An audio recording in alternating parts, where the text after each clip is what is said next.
Bitcoin is also, on top of that, it is a, and this is one of the most significant part, is it's also the settlement layer. So with, let's think about Venmo again, right? Let's think about when you pay someone with a check, right? The check goes into your bank, and then someone processes the check, and then they make sure it's settled, right? So you have to wait for your check to settle in your bank account a few days.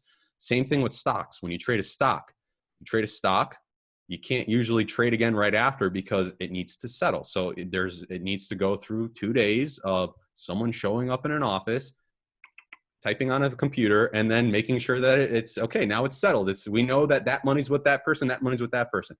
Bitcoin is self-settling. So when I send a Bitcoin transaction to you, you receive it in minutes.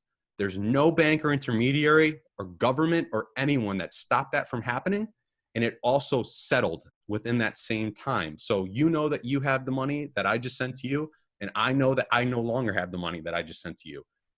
And that settlement portion of that is so significant, because that's what people I think don't understand sometimes, is that when you remove the need for a bank or a third party intermediary to do these processes that we once had to do, it becomes a much more efficient payment process. It becomes a much more secure payment process. And you don't have to, and there's less fraud. You don't have to worry about someone messing with the system.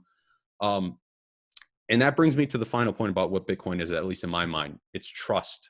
It's trust. It's trust. Trust is one of the most fundamental, sound things we need to have in a banking system with a currency.